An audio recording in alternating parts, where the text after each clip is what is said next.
There is a particular kind of pain that has no name. It is watching someone you love walk straight into danger while you scream warnings they refuse to hear.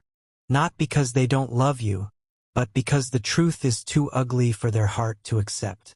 Joon-ho Seo believed his daughter Zara. He had always believed her. But belief and acceptance are not the same thing. When Zara told him the woman he planned to marry was a predator who had studied his grief like a business plan, Joon-ho heard every word.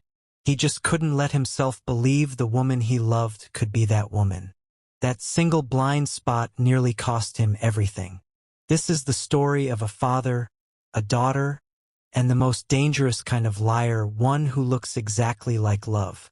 If you've ever tried to warn someone you love and they wouldn't listen, drop a folded hands in the comments. If you're new here, subscribe, this one gets intense. Joon-ho Seo built his logistics empire from nothing. One old van, endless 18-hour days, and a stubborn refusal to fail. 23 years later, his company spanned 4 countries, employed nearly 300 people, and gave him the kind of wealth most men only dream about. But wealth is cold comfort when you come home to silence. His wife Gloria had been the heartbeat of their home. Warm, quick to laugh. The kind of love that made every room feel brighter. When cancer took her 6 years ago, it didn't just take a wife. It took the light out of Joon-ho's world. He grieved quietly, the way strong Korean men are taught to, pouring himself into work, showing up for Zara, smiling through parent-teacher meetings while something inside him slowly went hollow. Zara, now 23, sharp-minded and deeply intuitive like her mother, watched her father shrink year after year. She noticed everything. The way he still set 2 plates at dinner, the way he kept Gloria's empty perfume bottle on the bathroom shelf like a sacred relic, the way his laughter never quite reached his eyes anymore. One quiet evening on the penthouse balcony, Zara finally spoke. "Dad, you need to live again." Joon-ho looked at his daughter, Gloria's eyes staring back at him, and felt something crack.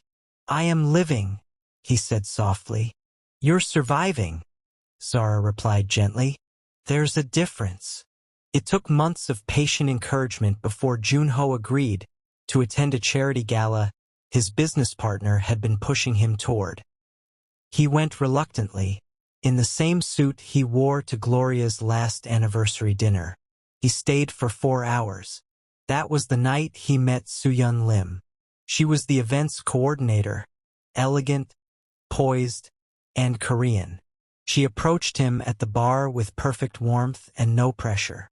For the first time in years, Joon-ho laughed freely. Really laughed. Over the following months, Soo-Yeon became everything he thought he needed. She cooked his mother's Korean recipes. She listened when he spoke about Gloria with gentle respect.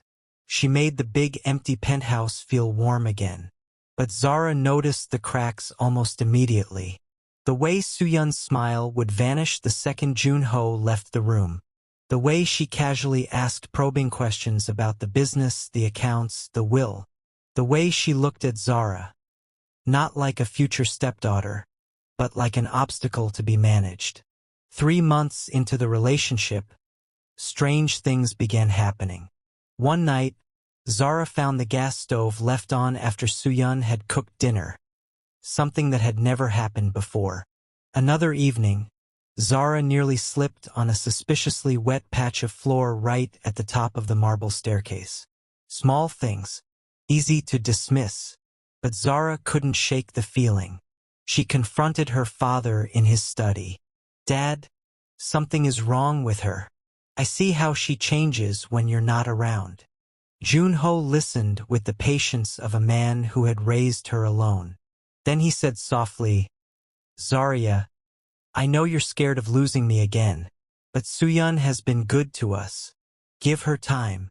When he announced their engagement over dinner a few weeks later, Zara felt her world crack wide open. She forced a smile for her father's sake, but inside she was terrified. 2 weeks after the engagement, Joon-ho left for an important 4-week business trip to Singapore and Tokyo.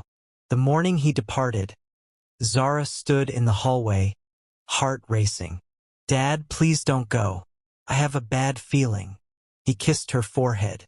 "When I return, the 3 of us will sit together. Like family." The car accident happened on day 3 in Singapore. Brake failure at high speed on a busy highway. Joon-ho survived by a miracle. Bruised ribs, concussion, fractured wrist. When Zara sobbed on the phone, "I told you, Dad, this wasn't random. She's dangerous." He closed his eyes and chose comfort over fear. "It was just an accident, sweetheart." He came home early. Soo-Yeon was the picture of devotion, cooking his favorite meals, massaging his shoulders, whispering how terrified she had been. That night, Joon-ho sat Zara down and asked her, gently but firmly, to stop the accusations. "We are moving forward as a family," he said. Zara nodded, but something inside her had changed forever. If words would not save him, then she would have to find another way. Zara has tried everything. Now she's out of time and out of choices. Like and subscribe. Part 2 is where it explodes.